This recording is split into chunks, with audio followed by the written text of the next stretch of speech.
Kemudian sahabat ini berkata, uridu ahwanu min dzalik. Ada enggak yang lebih mudah daripada itu ya Rasulullah? Kemudian Nabi SAW mengatakan ada. Apa itu ya Rasulullah? Amalan yang terbaik di mata Allah, tapi lebih mudah daripada jihad.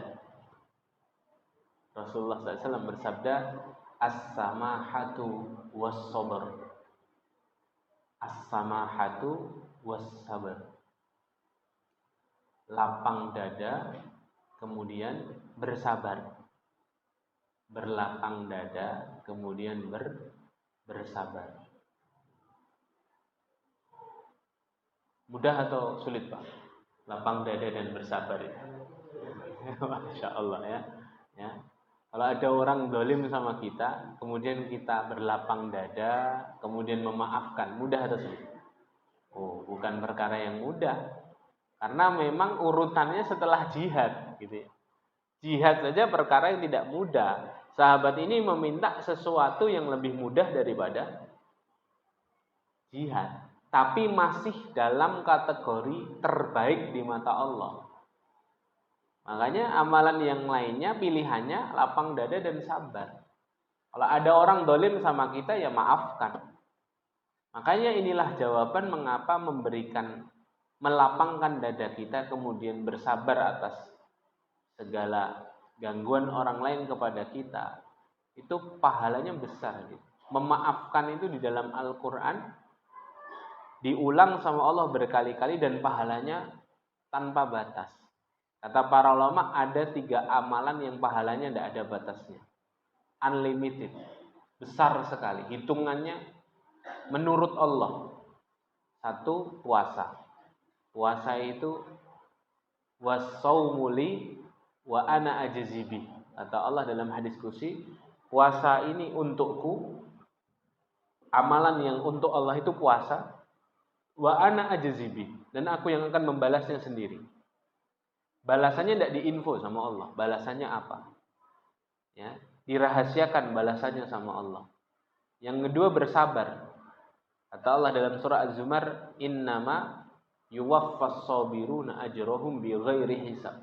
Sesungguhnya Allah hanya akan membalas orang-orang yang bersabar itu dengan balasan yang tidak ada hitungannya, unlimited. Sangat banyak balasan orang yang bersabar. Yang ketiga, pahala memaafkan. Memaafkan juga Allah sebutkan, misalnya dalam surah Asy-Syura ayat 40, kata Allah, wa man 'afa wa aslaha fa ajruhu 'ala Allah. Barang siapa yang memaafkan kemudian memperbaiki urusan dengan saudaranya bersengketa, fa ajruhu 'ala Allah, maka pahalanya langsung dari Allah. Para ulama tafsir menjelaskan, kalau ada ayat atau ada hadis yang kemudian Allah menjanjikan pahala dan pahalanya itu langsung dari Allah, dirahasiakan Allah, tidak diinformasikan berapa banyaknya, itu menunjukkan bahwa pahalanya sangat besar dan banyak. Kalau ada seorang suami ingin ngadiahi istrinya dengan hadiah yang istimewa, hadiah yang luar biasa, pasti akan dibungkus sedemikian rupa, dibuat skenario sedemikian rupa agar ketika istrinya itu membuka hadiah tersebut, dia terkesan dan bertambah cintanya kepada suaminya. Disembunyikan di lemari atau dibungkus ada yang rapet, ya, ditutup dulu matanya, kemudian aku punya hadiah yang istimewa buat kamu, ya. Apa hadiahnya? Kamu nanti saja sendiri yang buka. Ya, dikasih tahu kenapa? Karena isinya sesuatu yang luar biasa, makanya dirahasiakan. Adapun kalau hadiahnya biasa-biasa saja, tak kasih hadiah. Apa, Pak? Ya, masakan Padang. Ya, 10.000, ya. Diomongkan hadiahnya berarti ya biasa saja. Sama ketika ada pahala-pahala yang disebutkan Allah besarannya, itu belum terlalu besar. Justru yang disembunyikan nilai dan nominalnya itu yang besar. Kalau Allah katakan rakaatul fajri khairun minad dunya wa ma fiha, 2 rakaat salat fajar itu, qobliyah fajar, qobliyah subuh, khairun minad dunya wa ma fiha, lebih baik daripada dunia seisinya. Disebutkan Allah jumlah hadiahnya, jumlah pahalanya. lebih baik daripada dunia seisinya. Kalau yang disebutkan saja sebesar itu, apalagi kemudian yang tidak disebutkan. Dan di antara yang tidak disebutkan itu 3 amalan tadi, yang amalannya pahalanya tanpa batas. 1 puasa, 2 sabar, 3 memaafkan. Berlapang dada itu tidak mudah, hadirin. Makanya pahalanya begitu besar. Ya. Dalam ayat yang lain Allah katakan khuzil afwa. Khuzil afwa itu kan artinya berilah maaf. Maafkanlah. Ya. Wal ya'fu wal yasfahu dalam ayat yang lain. Dan maafkanlah. Kemudian berjabat tanganlah. Perbaiki urusanmu. Al-afina 'anin nas. Orang-orang yang baik itu kata Allah adalah orang-orang yang mudah memaafkan manusia. Yang dipuji kebanyakan itu orang yang memaafkan. Bahkan hampir di dalam Al-Quran itu tidak ada perintah minta maaf. Justru yang dikedepankan adalah memaafkan. Berlapang dada tadi itu, memaafkan. Ya.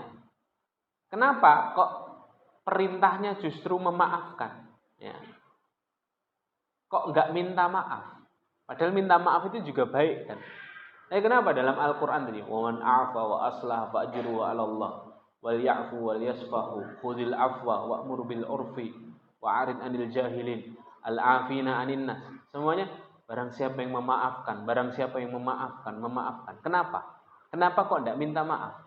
Kata para ulama, karena yang lebih tenang biasanya yang belum minta maaf. Ya. Bukan yang belum memaafkan.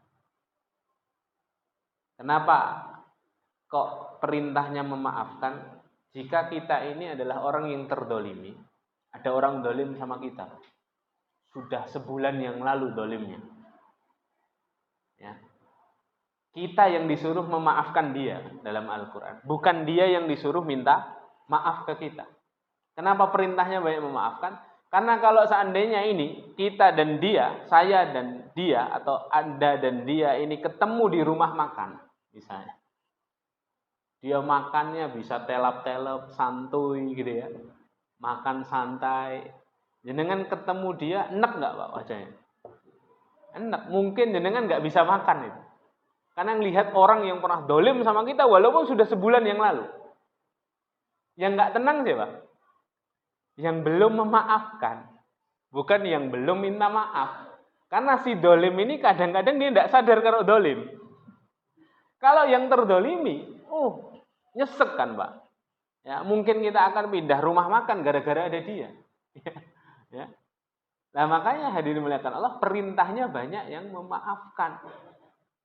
Kenapa? Karena seringkali yang belum memaafkan yang tidak bisa tenang. Ya. Sedangkan kita tahu agama ini memang orientasinya menjadikan setiap pemeluknya lebih fokus mensucikan hati. Ya, kenapa kok disuruh memaafkan? Agar kita lebih tenang, lebih bersih hati kita. Kalau hati kita sudah lebih bersih, lebih suci, lebih hati, lebih tenang, akan menjadikan kita tentram. Tentram dalam apa? Agar kita ini bisa fokus dalam beribadah, khusyuk dalam beramal soleh. Memang orientasinya agama ini agar kita bersih hati kita. Kalau sudah hati seorang itu bersih, maka dia akan lebih dekat dengan Rabb-nya. Lebih khusyuk sholatnya, lebih fokus ibadahnya. Begitu. Ya.